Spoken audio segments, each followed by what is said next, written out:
welcome to Story Time with Chris James. I will pick up right where I left off last time. Traffic was getting worse. Cars would come up from behind and hang on Pam's bumper. Then they would shoot out to the left and speed by, giving Pam and sometimes Sara a dirty look as they sped by, then pulled back in so close Pam would have to hit the brakes. Cars continued to zip by back and forth as if they had somehow gotten in some kind of a half crazed bumper car ride, only with real cars. Ham's knuckles began to ache from gripping the steering wheel so tight. Oh, what? What's oh? Why did you say oh? You're not supposed to say oh while driving or doing surgery. Sarah was looking in every direction, trying to see the guy in the hockey mask on a motorcycle with a chainsaw. We need gas. The gauge is on empty.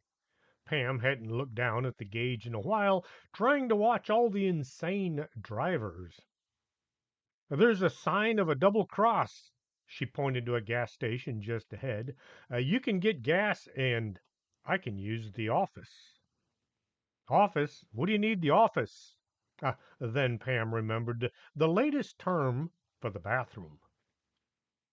The engine made a sputtering sound as Pam pulled off the loop and onto the feeder. A coughing sound came from under the hood as she stopped in front of the pumps. She didn't get a chance to shut off the engine. It died on its own. Out of gas at last. Pam filled the tank and then went in to see what the office looked like. With a full tank and a pile of travel goodies, they pulled out onto the road looking for the on ramp. As the pickup got back on the loop, it began to rain once more. Pam thought with the rain hammering down, the traffic would have been slower. The drivers all seemed to be going twice as fast, trying to outrun the wet. I-35 West North came into view. I hope that's north and not west. Pam was ready to get out of this weird double town. Pam got them heading north at last and was about to sit back and relax. Now we need 287 north. Sara folded the map so it was only open to the part they needed. As Fort Worth was vanishing in the rearview mirror, Pam was glad to be out of the city. On the way back, let's try to avoid this place. Just then, the GPS made a grunting sound and showed the direction they should be going. Well, it's about time, the GPS growled. The rain continued to fall, making the road shine with an oily glow. The traffic went from full on crazy town to decent, courteous drivers once more. They took the 287 exit without so much as a nasty look.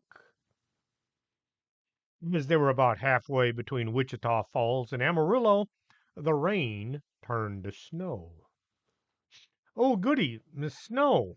Wait a minute. This isn't going to be like last summer, is it? Sara was thinking about being snowed in for what seemed to be forever. It had been about 4 days.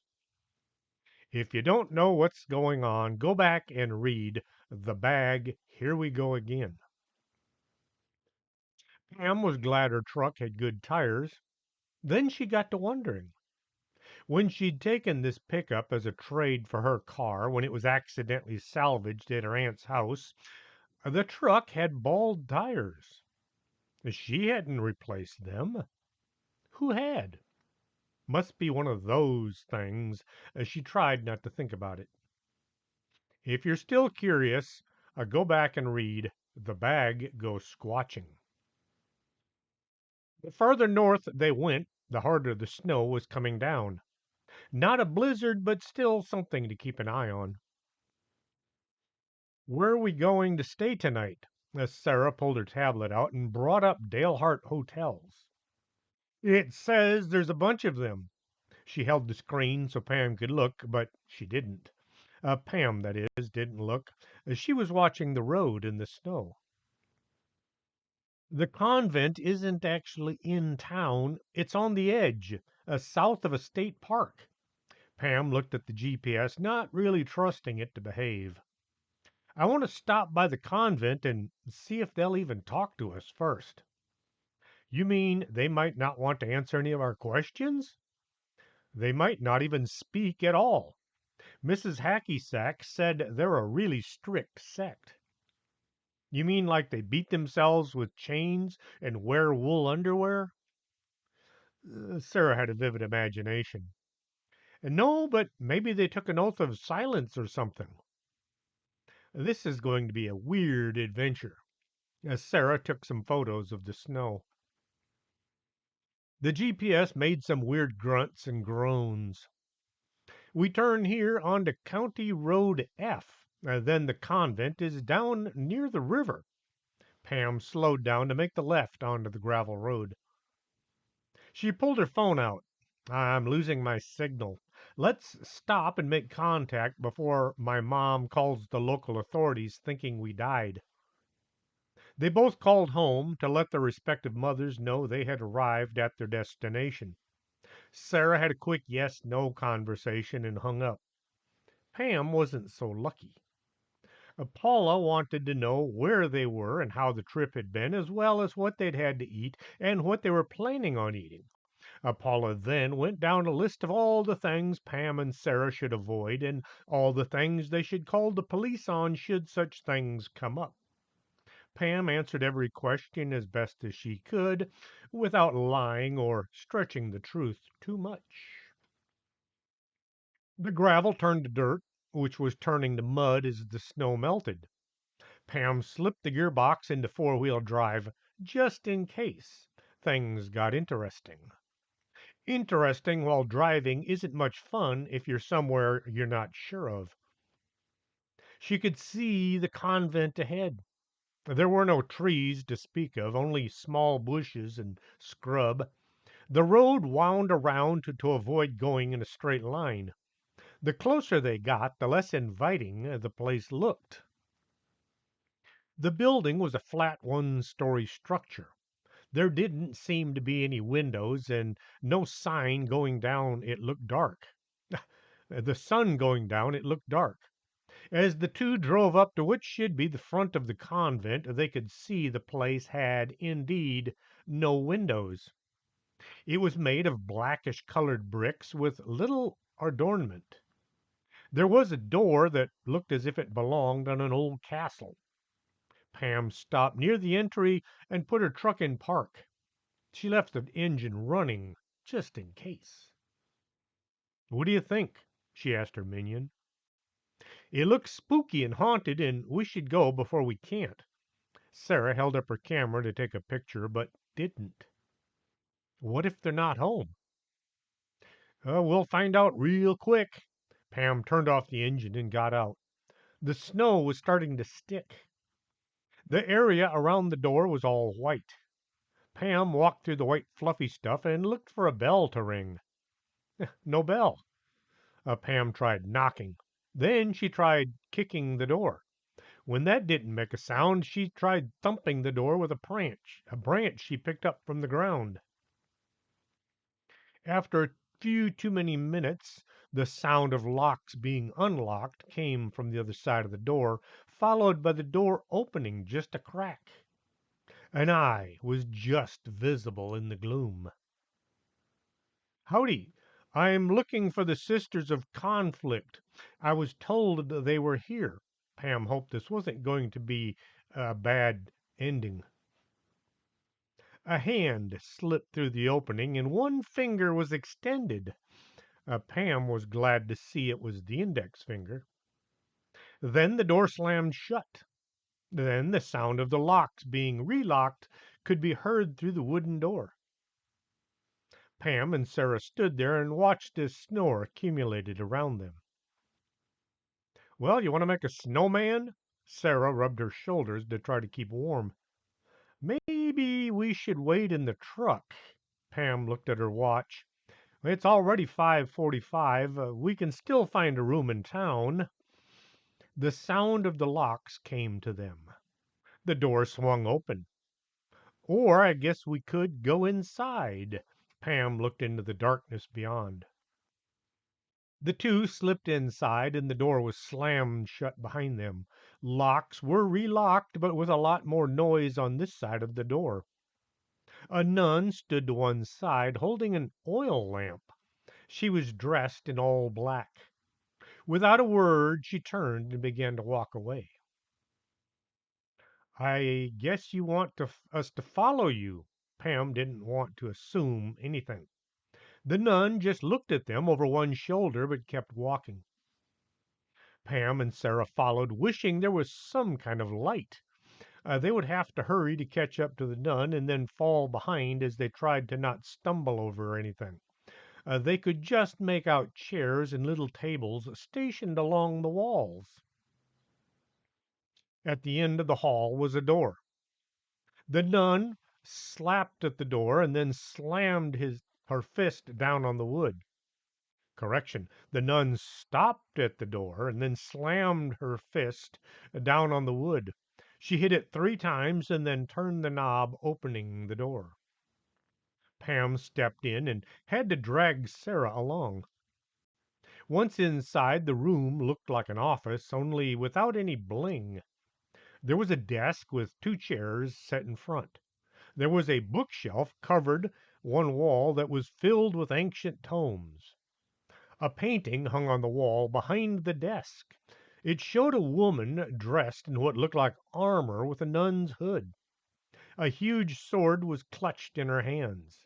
There was an old nun sitting behind the desk. An oil lamp illuminated the room. The old nun just sat there staring at the two visitors. Pam got busy. Howdy, ma'am, or mother. Pam didn't know how to address the head of a convent. We're looking for information about one of your members who died about 50 years ago. The old nun didn't change her expression. She just sat there looking at the two girls. Pam forged ahead. Her name was Miranda Spunkmeister, but since she was a nun, maybe she went by another name. Pam tried smiling. Somewhere a bell rang, a deep and resonant. It rang 6 times. As the last clang faded into the evening, the old nun seemed to come to life, and the lights came on. So, you wish to know about one of our past members? Let's have a look at the archives. She stood up, all of her 4 foot 8 inches, and walked to the office door. Pam and Sarah fell in behind her. The hallway was well lit, and there were nuns moving about. Some were chatting like schoolgirls. You arrived at the end of our day of silence. From sun up until sundown, we must remain silent. Pam could now see the dress code. All the nuns were dressed in black habits. They each had a huge silver chain wrapped around their waists. The free end held a small crucifix. The Mother Superior, as she was actually called, had a gold chain instead of silver. The Mother Superior stopped at a door and pulled it open. Inside were hundreds of books, all lined up on shelves that seemed to vanish into the dark reaches of the vast room. This is where we keep our records as well as some of our library. She led them into the room. Have a seat and I'll get Sister Narnia to have a look. Pam sat at an old wood table with chairs so big she felt like a small child. As she pulled herself into it, Sarah looked like a child's toy. Sister Narnia came from way in the back. Mother Superior says you wish to see the records of one of our past members. Which year did she join our order? Pam was not prepared for this question. We don't have that information. We just have her name and that she lived by herself on Hooney Street and died about 50 years ago. Pam dug the file from her bag. She flipped through it looking for any other identification. Well, I guess we can just dig through the records from back then and look for her name. Sister Narnia led them back into the shelves. As they moved from section to section, the lights overhead would flicker on, illuminating the books around them. As soon as they moved on, the lights would go out, stranding them in an island of illumination. "Wow, you have some modern conveniences for such an old building," Pam said to make conversation. Sister Narnia stopped and pulled a couple of huge books from the shelf in front of her. "If you'll take these, I'll bring the others." She handed 3 books to Pam and one to Sarah. They both felt as if their arms were going to come loose. Pam staggered to the table and found she couldn't lift the books onto the top. She had to set them on a chair. She helped Sarah lift her burden onto the tabletop, and then one by one she got her load onto the top. Sister Narnia came with 5 books and plopped them down as if they weighed nothing. The sister opened the first book. Not knowing any actual dates, we'll have to check each page for her name. She pointed out the dates on the inside page. We'll have to check everything from about 50 years back to about maybe 100 years. That should be the time frame your mystery nun was with us. Pam opened the book in front of her and looked at the page. It had a name, Sister Magna Carta, followed by a date, June 6th, 1958, requesting assistance with a lunatic assignment. Mother Superior sent Sister Garth and Fargo to help out. Something was written in cursive, so Pam had to work at deciphering the script. She looked across the table at the nun. "What exactly does your order do?" She wasn't sure just how to word her question. "Oh, this and that, things that nobody else want to handle." She flipped the page and kept reading. Pam went on. "Things like keeping an eye on some evil spirit locked in a trunk in a basement?" "Yes, but we haven't had one of those in years." The sister flipped to the next page. Sarah found an interesting entry. "It says here somebody named Sister Horatio is asking for funding to visit Roswell, New Mexico. It says it was June 5th, 1947." The nun looked over Sarah's shoulder and read a bit. "Oh, yes, the flying saucer." Then she went back to her book. Pam looked at Sarah, who was looking back at her. "It was true." They flipped pages and kept looking for any mention of Sister Miranda, Sister Spunkmeister, Spunkmeister by itself, or the address or town where they had lived. A bell rang. It rang 7 times. Pam looked at the nun, hoping and praying this wasn't the start of another time of silence or some other bizarre time of contrition. The sister looked at her 2 guests. "That will be dinner. Would you care to join us in our meager repast?" Uh, er, uh, "Do you guys eat normal food?" Pam had heard some horror stories about cold borscht and rotten potato soup. The sister didn't seem phased. "This is Monday. It's pizza night. Too bad you all weren't here yesterday. We had everything Italian." "Everything?" Sarah sounded dubious. "If it was Italian, we had it." The sister placed a bookmark in her place and closed her book. "Come join us," and she led them to the dining hall. The dining hall was huge. It looked even bigger since the room was less than half full. There were tables lined up like soldiers ready for dress inspection. All the other nuns were seated along the western side of the room, closest to the kitchen. The younger nuns were doing the serving. Some looked far younger than Sarah. Others were in their 20s.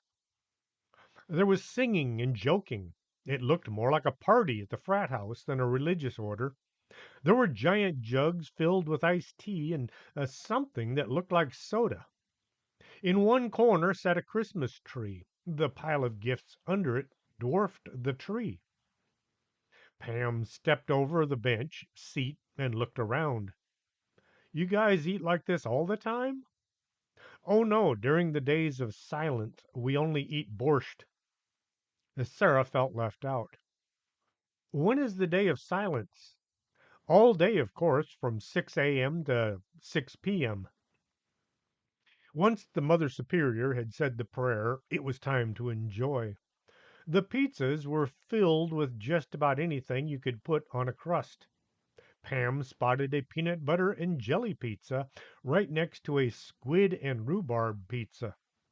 She wondered if they had the same cookbook as Techno back home, opting for the standard Italian sausage. This looks like something Mr. Techno would put together, Sarah had that looked like cottage cheese and mushrooms. Pam had to constantly turn down offers of more food than she could eat in a week. But finally, Pam offered to help pick up, but was told to go back to her search. The youngins would see to the dishes. You guys are being so helpful. Do you always do so much for strangers? She asked as she walked back to the library. Oh no, you're the first people to ever come by, so you're kind of like celebrities. No one ever comes by to visit? Not since I've been here. How long have you been here? Pam felt as if she was prying, but she couldn't not ask. I came here when I was 10, so I've been here for 42 years now. Pam was shocked. 10? You came here at 10? Well, of course, I was considered a bit of a problem child when I was younger. Pam had a thought. I've seen what look like little kids. How old are they? We take anyone from the cradle to the grave. What do you do all day? Sarah found an idea of being a nun was beyond her. Well, let's see. In the morning, we have our first prayers, lasts an hour. Then we have hand to hand combat training. Then we have our morning meal, borscht, of course, followed by our mid morning prayer hour. There's an hour of personal reflection. At noon, we have our noon prayer, followed by lunch, and then small arms training. The afternoon is filled with praying and training, and then the mid afternoon prayer. Sword practice and then prayer, followed by an hour of personal reflection. Then at 6, we get to relax a bit. Wow. They pored over the records looking for any mention of their target. Sarah found a first entry. I found something. It says October 31st, 1932. A request has come in for a replacement to guard the thing in the basement. Sister Miranda has volunteered to take on this magnanimous endeavor. Pam and the sister both looked over Sarah's shoulder to see the subject of their search. Anything about what the thing in the basement is? Nope. Sarah flipped the page. It says here Sister Wanamaker was released to return to the convent. Pam quickly wrote down all the details. So now we need to search for Sister Wanamaker and see if there's any mention of what she was sent to guard. They continued reading. The bell rang 9 times. Then later it rang 10 times. Pam felt as if her eyes would fall out and run away to hide somewhere. It took her several times looking at the same entry. Sister Wanamaker. She scratched her head. I found something, she announced, letting the others know there was light in the tunnel. Sarah and the sister both scooted over to have a look. Pam busily took notes on what was scribbled on the page. She filled 6 pages of her notebook. A young-looking nun came in and addressed Sister Narnia, and then she turned to Pam. Mother Superior says the snow is still coming down, and you guys might have to spend the night. Gee, we don't want to impose. Mother Superior said to tell you you can use the guest room. Sister Narnia added, you'll get to break it in, and no one has used the guest room since the convent first opened. The room was impressive. It had been put together in a time when ostentation was the name of the game. The bed was higher than seemed proper, and it had a canopy complete with side curtains. The floor was covered with thick wool carpet, with the design of a woman on a steed doing battle with a dragon. The walls were covered with paintings of past members of the convent, all dressed for action. The older paintings showed women with swords, but later paintings they held rifles. Pam set her overnight bag on the floor. Well, it's kind of like old times. She looked through a door into the bathroom. This is better than what I have at home. The bathtub had clawed feet. Chapter 6. And another thing. Pam woke to the sound of a bell ringing 6 times. It took her a while to remember where they were and why. She rolled out of bed and prepared to greet the morning. After doing her morning ritual and getting dressed, the pair went in search of the nuns.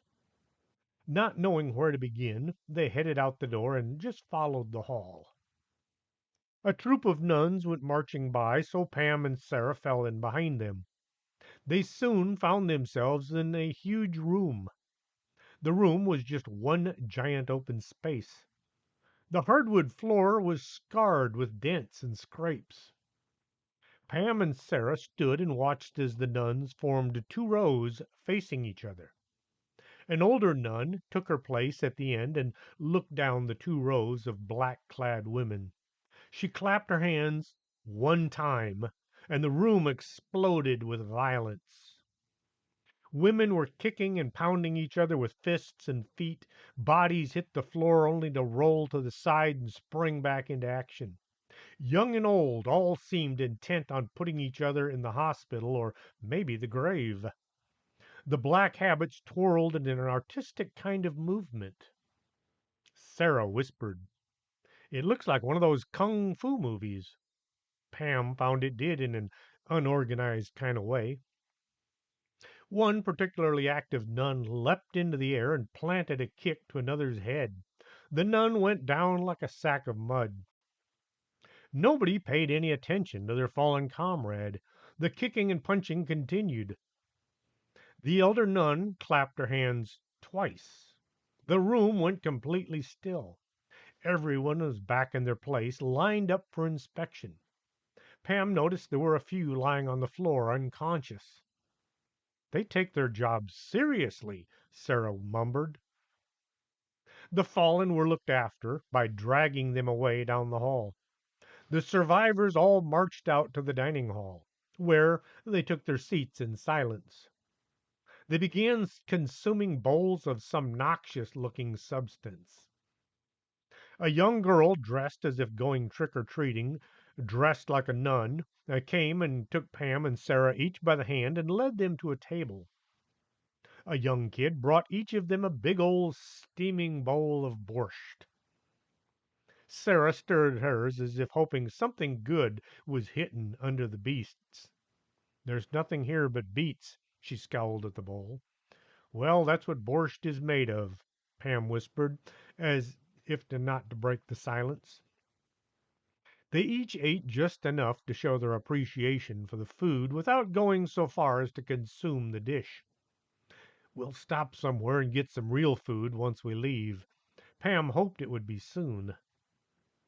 As the nuns all filed into the chapel for prayer, Pam looked for the Mother Superior to ask a question. The head of the convent was in her office. Pam knocked and waited for a response. When none came, she turned the knob and stuck her head in. The old nun was sitting behind her desk. A Bible was open in front of her. She looked at Pam and smiled. Pam smiled back and started to ask, we were. The Mother Superior held up one finger in front of her mouth. "Oh, oops."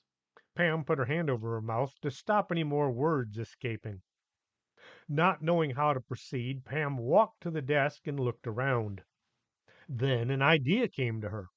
She pulled her notebook out and wrote, "We're finished here. Thank you very much. Can we go now?" There was a lot more she wanted to say, but She could only write so fast. The Mother Superior looked at the note and then wrote, "You're free to leave any time, but the road out is covered in snow." This was not good news. "Is there a plow or some way to clear the road?" Pam wrote. "No, but we'll get you on your way right after morning prayer. We can do it during personal reflection hour." The whole conversation felt weird being conducted in total silence. The nuns all filed out the door armed with shovels, and one or two had what looked like boat oars. They attacked the snow with the same vigor they had used to beat each other senseless. Pam could only stand by and watch the black contrasted against white of the snow as a path slowly began to take shape leading out to the highway. The Mother Superior walked out and placed something in the bed of Pam's pickup. Then a young girl came out and set another large box in the back. Pam looked at the nuns going in and out of the convent, each putting something in the bed of her truck. "What?" She pointed a finger to the boxes and then made a questioning gesture. The Mother Superior just smiled and patted Pam on the arm. The road out to the highway was completed at last. Pam and Sara wanted to say something, but it was still the day of silence.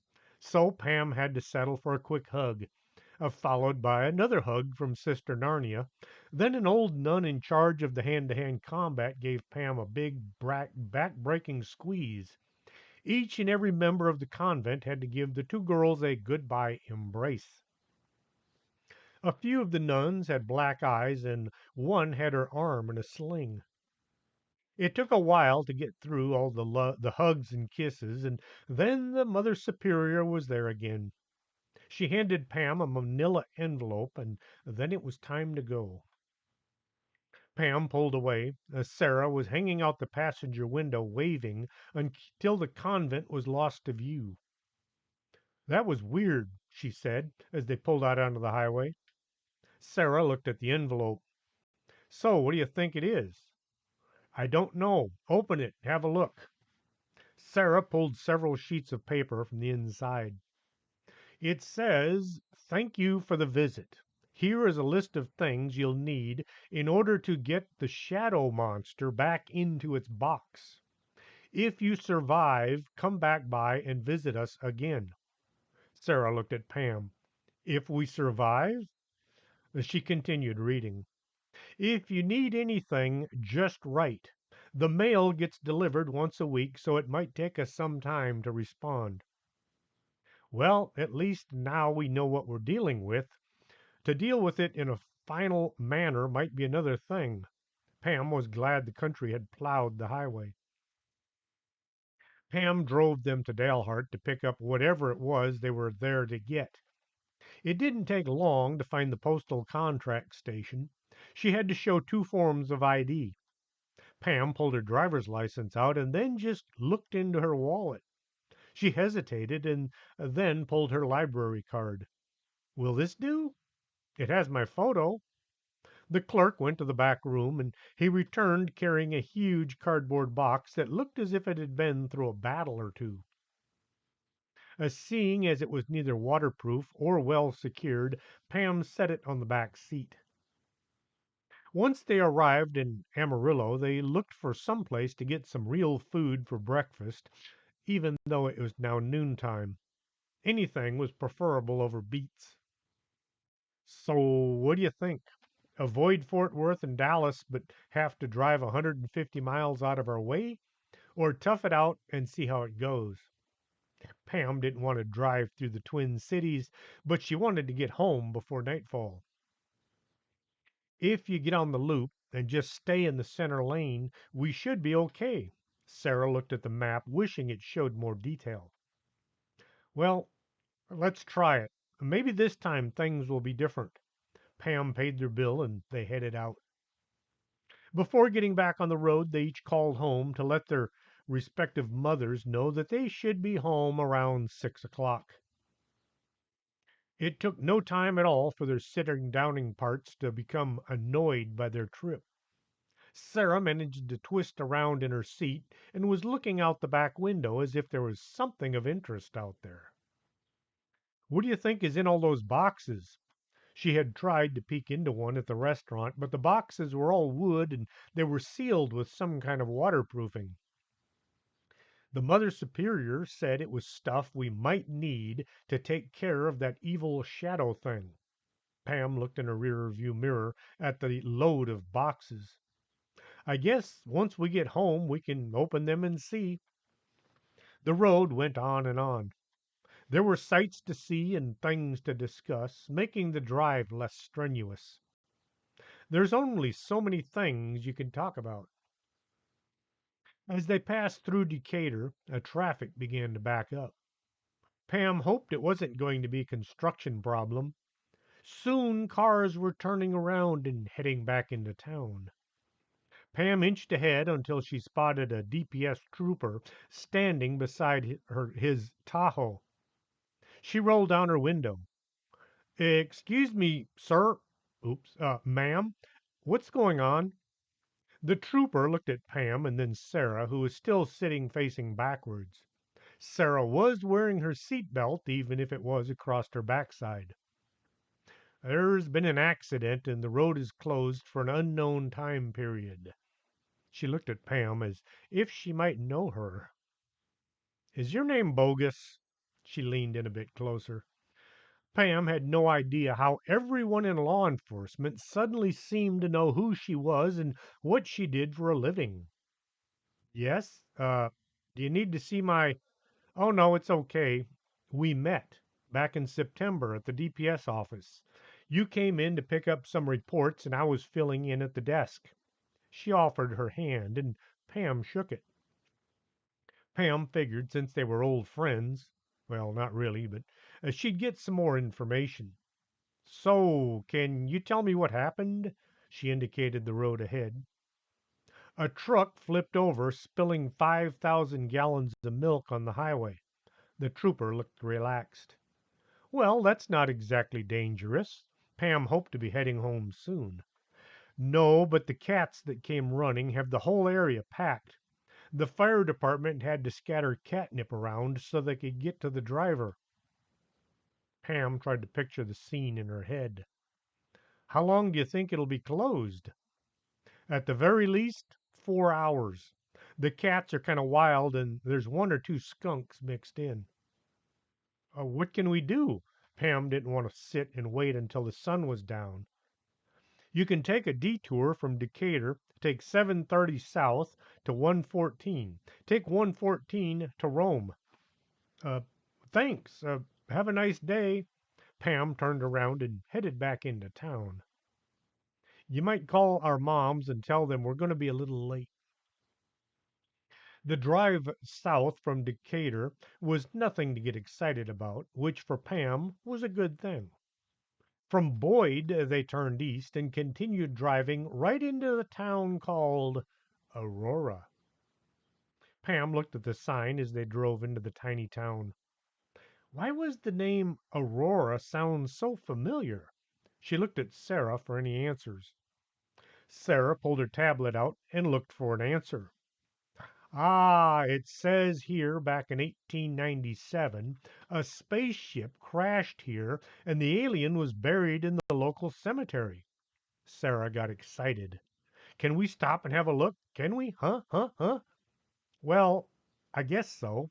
We can only stop for a few minutes, but okay. Pam turned right onto Cemetery Road. They pulled to a stop in front of an old cemetery. There was an historical sign set by the side of the road. They jumped out, and as Pam read the sign, Sarah got busy taking photos. As the two looked around the graveyard, a suspicious looking man was looking them over. He would have looked out of place even if he wasn't wearing a black suit and a fedora. His black sunglasses gave his pale skin too much contrast. The camera he held was way too expensive for any kind of casual photography. That, compiled with the fact he was taking photos of the two girls as well as Pam's pickup, it did nothing to help. He then casually wandered by and ran Pam's license plate on his cell phone. When the 28 came back, he got very excited and he made a hasty phone call. Ham and Sarah wandered over to where the headstone had been placed and then broken in half. I guess this is the spot. Not from around here, but a real square little guy, Pam read. Something caught her eye. She turned and saw two big black Suburbans had come flying into the parking lot and now were parked on both sides of her truck. She didn't think much about it, but they did kind of look as if they were parked to block them in. Pam was about to turn back to the grave when she spotted several men and a woman, all dressed in black, converging on her and Sarah. Don't look now, but we have company. So naturally, Sarah looked. The men in black, Sarah said, as if announcing the end of the world. Pam's first instinct was to run, but she didn't know why. It just sounded like a good idea as she stood there and watched the men and one woman walking towards them. She counted 7. One of the men was still standing next to the Suburbans looking around for something. The MIBs formed a circle around the two girls. As if they had been practicing, they all pulled out their IDs and flipped them open, just enough to see the official looking IDs, but so fast that you couldn't read anything. Miss Bogus and Miss Bellum, I see you are interested in old tombstones. The man doing the talking looked just a bit like the rest, with the exception of the woman, who was a bit shorter and, well, she looked like a woman. Yes, and who do I have the honor of speaking to? Pam wondered why they were all so pale. Who we are is unimportant. Why you're here is the question. He had an annoying way of pausing. Sarah jumped in. We're not doing anything. We stopped to pay our respects to one of my dead relatives. Sarah suddenly found her answer was a bit much. Or at least my sister says I'm related. And she had, too. Sandy was always saying that Sarah was adopted from aliens. The MIBs all looked back and forth, and then one of them pulled a device from his pocket and waved it around in the air near Sarah's head. Nah, not her. She's mostly human. Gee, thanks. Hey, what do you mean, mostly? Sarah looked at the MIB with a combination of hurt and death in her eyes. The head MIB looked at Pam. So tell us, what does the bogus anomalous group have to do with something that happened 120 years ago? His facial expression never changed. Pam wondered if she should try making up some elaborate lie that might convince these strange guys they were just driving by, or should she tell the truth? Then she realized they were one and the same. We were just driving by and thought we'd stop and have a look.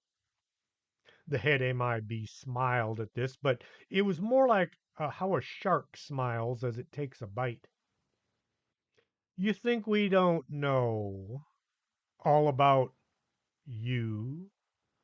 Come now, tell us the truth. Nothing will happen. His voice implied lots of bad things could happen otherwise. Sarah was fast for a tween.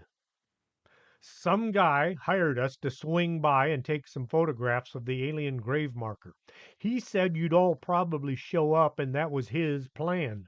She gave the head MIB her best smile. The response was immediate and unexpected. All the MIBs began looking around as if being spied on by Jim Mars or maybe Art Bell. One man pulled a radio from his pocket and began speaking into it rapidly. The head MIB began walking backwards away from the two girls. You haven't seen the last of us. No, but the first of you makes us sick, Sarah yelled back at the MIBs as they all reached their vehicles. They all jumped in and sped out from the cemetery parking lot. That was unexpected. Pam watched the two vehicles speeding away. Did you get any pictures?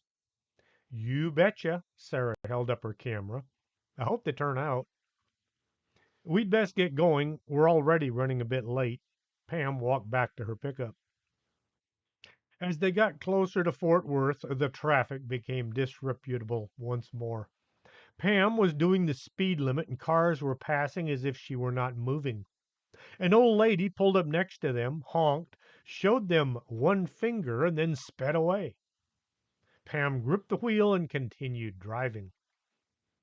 A school bus got right up close on the rear bumper. Pam looked back and could see the driver. He was scowling at her. I hate this town. She got busy ignoring the bus. They got onto I-35 west, south, and the traffic doubled in size and speed. Big trucks would fly by, causing the pickup to sway from the force of the air. Sarah alternated between keeping her eyes closed and taking photos. Sometimes she took photos with her eyes closed. An electronic sign said traffic congestion ahead, and they came to a stop. The wall of cars went on forever. Why do they say congestion? They should say it's constipated. Sarah was craning her neck, trying to see ahead. Pam looked at her minion.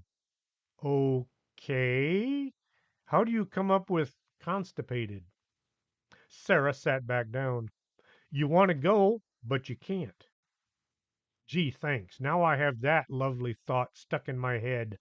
Pam decided Sarah did have a point. They honked. The honking from behind came before the cars in front of them even started moving. Pam pulled forward, happy to be moving at last. Maybe we'll be home by dark. Pam hoped she was in the correct lane for I-30 because there was no way she could get over if she had to. A sign showed I-30 was coming up fast. Pam signaled she was going right even though she was in the right-hand lane. Somebody began to honk. Pam looked over to the right and three cars were passing her on the shoulder. They were going somewhere around 90. Pam waited until the exit was right there and prepared to exit. A big rig that had been on her left shot in front of her and exited right. Pam would have hit the brakes, but before her foot could move, the truck was gone. I think I need to sit down, Pam said. You're already sitting down, Sarah stated the obvious. Pam had to swerve to avoid a guy. Pam had to swerve to avoid a guy holding a cardboard sign asking for money. They came around the ramp and Pam got ready to merge. She tried speeding up, but her nerves gave way before she got up to match the traffic speed. As the getting on lane was running out, Pam looked for an opening. At the last second, a car that was in her way suddenly flew into the next lane over. Pam had just enough space to pull in. The woman behind them began to lay on her horn. That wasn't so bad. Pam had to wipe the sweat from her forehead. Her body ached from the tension. Now we have to get through Dallas. Sarah looked as if she were praying. A taxi went flying by. There were flames coming from the trunk. Pam honked and pointed to the black smoke billowing from the car. The taxi driver shook his fist at her and sped away. I really hate this town. Sarah looked at her as if she got busy paying attention to her own troubles. Sarah was busy paying attention to her own troubles. The overhead green traffic sign said the lane they were in was about to exit. Pam signaled she was moving to the left, but the cars behind her sped up and pulled alongside, and then it just stayed there. Pam tried slowing down to get behind the less than friendly driver. She tried signaling and once more was cut off by the driver that had been 3 car lengths back until just now. Pam found herself on US 80 heading out of town. Now what? How about the GPS? Sarah started pushing buttons to see if the Sasquatch could bail them out. After way too long, the sound of the Sasquatch grunting came from the device. It says take Collins Road north. Sarah pointed to the sign ahead. Pam took the exit and drove to the overpass. When the light turned green, she drove them under the freeway and followed the road heading north and hopefully back to I-30. The road couldn't take them in a straight line to the interstate, not without passing through a few neighborhoods and too many corners. Pam hoped the GPS knew where they were going. When Pam was thoroughly convinced they were lost, a sign announced I-30 was ahead. Okay, looks like we won't spend the night in Dallas. It took too long and all of Pam's skills to get back on I-30 going in the right direction. They crossed over a giant lake. Water was on both sides of them. Lake Ray Hubbard took them out of Dallas and into Rockwall. As if a switch had been thrown, the traffic came to a reasonable speed and the honking all stopped. I need to stop and take a break. Pam signaled she was exiting. 4 cars slowed down so she could get over and exit. They all waved at the two young misadventurers. This place looks like a theme park. Sarah took several photos. Do you think the rock wall is real? That's what they say. Pam had heard the stories, but never really looked into them. The gas station convenience store was in decent shape, but 3 guys tried to ask for rides out of town. 2 were going to Dallas and the other to Fort Worth. Pam just kept saying no until they got bored and walked away. She checked her watch. Should we stop and get dinner? It was already getting close to sundown. There's a Denny's just ahead. We can stop there. Sarah was hungry from all the excitement of sitting on the passenger seat. Pam filled the tank and they drove the 2 blocks to the restaurant. She parked and they walked in. Something wasn't right. The room was empty. Well, empty except for the guy with the turban standing in the middle of the entry. Welcome, I'm telling you. He smiled from under his huge mustache. Pleased to be seated in a chair of your liking. I don't think this is a Danny's, Sarah whispered. No, it is not indeed no. The Denny's has went Kaputsky, and now this fine eating establishment is Mahatma Karni. He did some more of that smiling, he did. What do you think? Pam had tried Indian food when Sharma was staying with her, and she could still feel something burning deep down inside. Let's give it a try. What's the worst thing could happen? Sarah was still young and innocent in the ways of indigestion. They had a choice of any seat in the place. Pam opted to sit close to the window so she could keep an eye on the cargo. There were no booths anywhere, just tables that all wobbled and chairs that needed upholstery. The menus were handwritten. Pam looked at the entries, trying to find everything was written in Hindi. Uh, what would you recommend? She handed the menu back to the waiter. The garam masala is quite especially good today. It was good last week as well. Uh, I'll give it a try. Do you have sweet tea? Pam thought it should be a state law. You had to have sweet tea in every restaurant in the state. We have tea, and the sugar is on the table. He pointed to a bowl filled to overflowing with packets of sugar and chemicals that, while being sweet, would end your life by dissolving your organs. I'll have what she's having. Sarah hoped Pam was ordering something yummy. The sun was down and the road was dark. Pam had asked Sarah to call and let their moms know they were running late. Paula, as well as Mrs. Bellum, both moms, they had been ordered to A. Drive carefully, B. Not pick up any hitchhikers, even though neither girl was prone to this kind of behavior. C. Keep their doors locked. Pam wondered who could possibly open a door to a pickup traveling at 70 miles an hour. D. Don't fall asleep. And E. Drive carefully some more. Oh, yes, and F. Get home soon. The trees along both sides of the road were now huge. They were back in the vicinity of their hometown. It shouldn't take much more. Pam saw a set of headlights coming from behind, fast. She felt nervous but couldn't say why. As the car pulled alongside, the driver swerved into their lane. Pam, having just went through all that driving in Dallas, quickly pulled to the side of the road, slowed down without even thinking. The attacking vehicle shot in front of them and sped away for a short distance. Sara tried to scream, but all that came out was a squeak. "Who the heck is that?" Sara asked, not expecting Pam to know. The lights spun around and came back at them. Pam threw her pickup into reverse and hit the gas. They flew backwards at an unknown speed since the speedometer didn't work in reverse.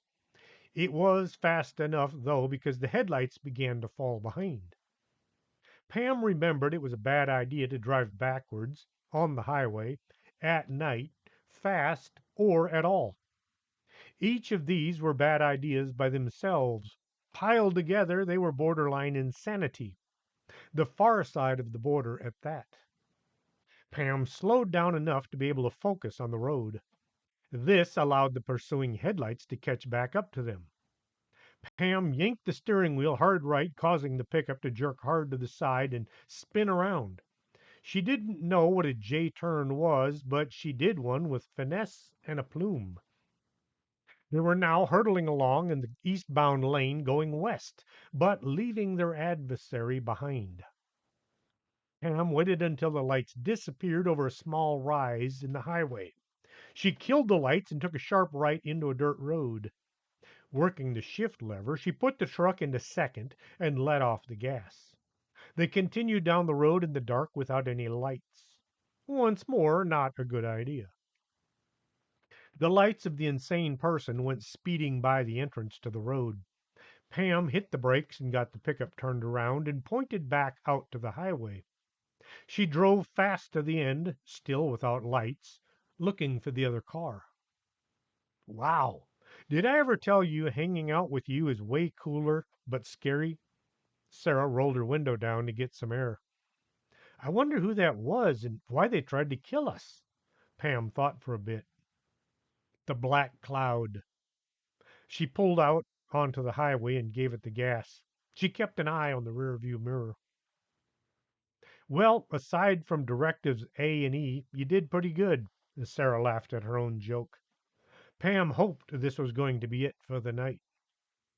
Sara suddenly got busy thinking. You know, the black cloud took over that guy who worked for the city. Blod something or other. Pam had the file. Yes, and then it took over that cop.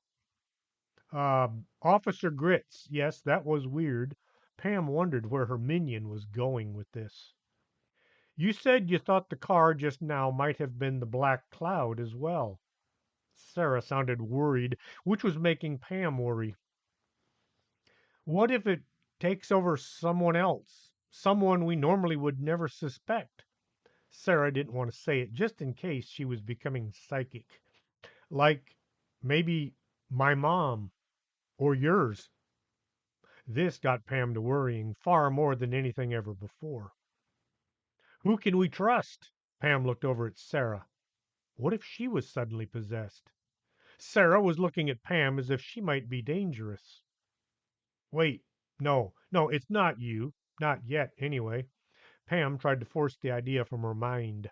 The notes I read at the convent said Sister Wanamaker had found the shadow could slip in and take over an unsuspecting person and use them for their own purposes.